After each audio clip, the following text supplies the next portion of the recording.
Hey guys, remember the international television game show franchise, Who Wants to Be a Millionaire?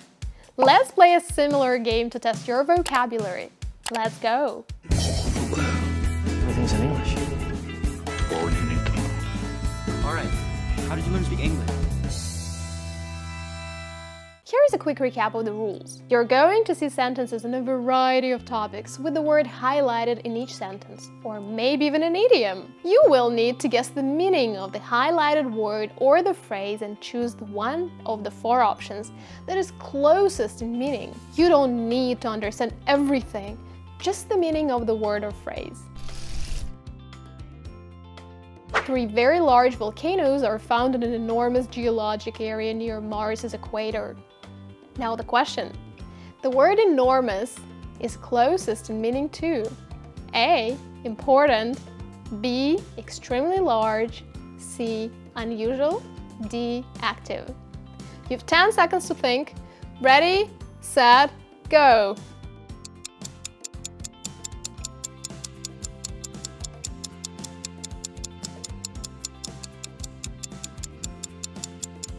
The right answer is B.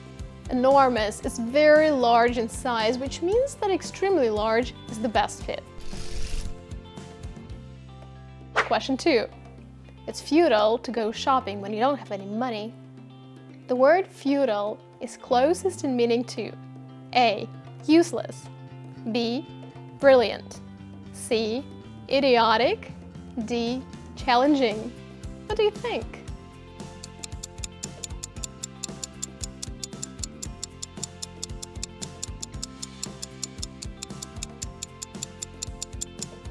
The correct answer is A. Useless. Neither brilliant nor challenging would describe the experience of shopping with no money. Idiotic is not a word used to describe the shopping experience either, so futile is pointless or useless. Question 3. Reverend Dr. Martin Luther King, Jr. fought to put an end to racial segregation in the United States. The word segregation is closest in meaning to A. Integration, B. Education, C. Separation, D. Torture. 10 seconds for you to think this question through.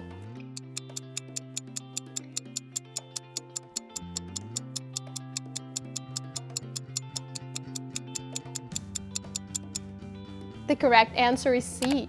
Separation. Segregation means the separation or isolation of a group of people based on color, religion, culture, or gender. So separation would be the closest in meaning here. Actually, knowing about Martin Luther King Jr. will help you answer this question correctly. He was an American civil rights activist and called for civil and economic rights and an end to racism in the United States in his public speech I Have a Dream in 1963. Because I have a dream. My 4 little children will one day live in a nation where they will not be judged by the color of their skin, but by the content of their character. I have a dream today. Some people might guess the correct answer since segregation and separation both begin with S and E. However, there is no guarantee that all words that begin with the same syllable will mean the same thing. By the way, these tasks are part of the TOEFL test reading section. This is one of the easiest question types, a vocabulary question. But there are many more questions that are much more difficult. We will sink our teeth into all of them in our updated TOEFL course. Many students asked us to add more lectures on practice than theory, which we finally did, and now the course is almost a full-fledged replica of the TOEFL test itself.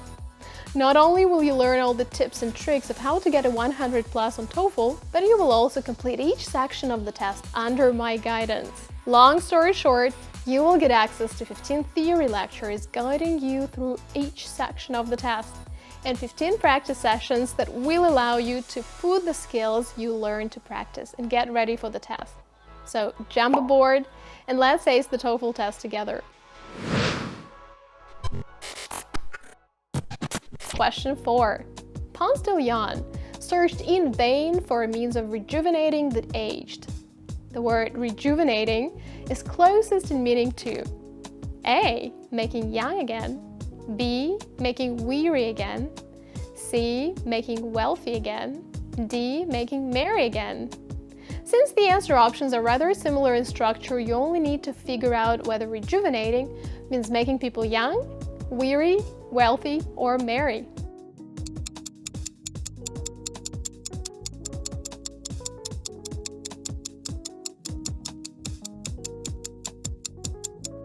A is the right answer. The verb to rejuvenate means to revitalize or restore a youthful appearance to something. He definitely didn't want to make people weary, which means tired, while searched in vain means he did not find out how to tackle this problem. Question 5. At every faculty meeting, Miss Volatile always manages to put her foot in her mouth. Quite a fun idiom, to put your foot in your mouth, isn't it? Have you ever tried to do that? Don't. As always, you have 4 options. A. To trip over her big feet. B. Say the wrong thing. C. Move rapidly. D. Fall asleep.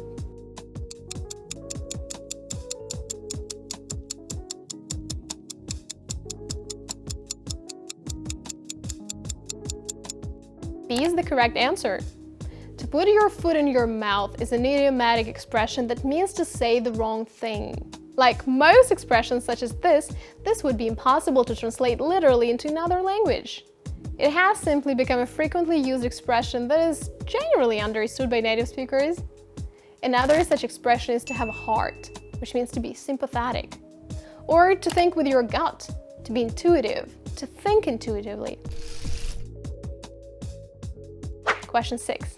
A television ad shows a busy baker with a new computer that the advertiser claims will help him make dough. Now, pay attention. The collocation make dough is closest in meaning to A. A baking mixture. B. More customers. C. Money. D. Bread. This one is a piece of cake. What do you think? Let's find out.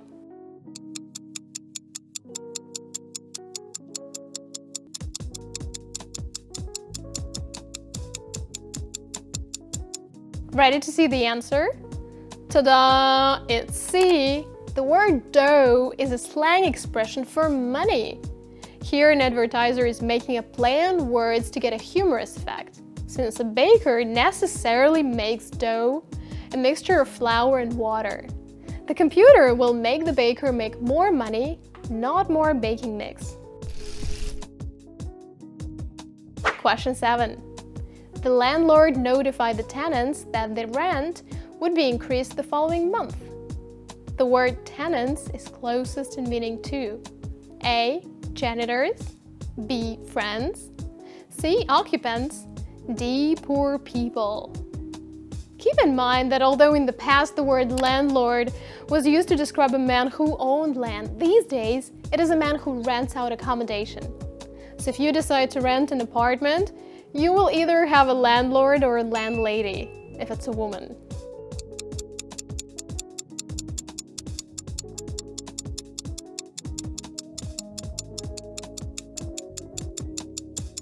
This means that tenants are the people who occupy the property rented from a landlord. So C, occupants, is correct. We don't know if they're poor, rich, or whether they're friends with the landlord or not, so B and D can be easily eliminated. Janitor is a North American word for a caretaker and cleaner of a building, so it's not the right choice either. Question 8. Since landlords get reimbursements, they shouldn't complain about losing money. See the word landlords again? Let's check out the question. The word reimbursements is closest in meaning to A. Bills. B. Debt. C. Payments. D. Housing benefits. 10 seconds for you to answer.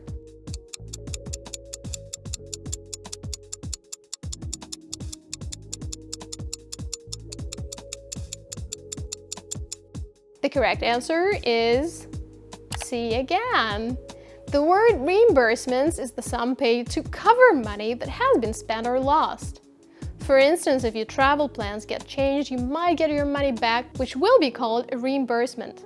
So reimbursements are the same as payments. Well, let's wrap it up for today. If you got everything correct, congrats! Write the millionaire in the comments below. If you made some mistakes, let me know which words were challenging for you in the comments. If you're planning to take the TOEFL test soon, join the TOEFL course and we will conquer all the sections together. Have a great day. Bye!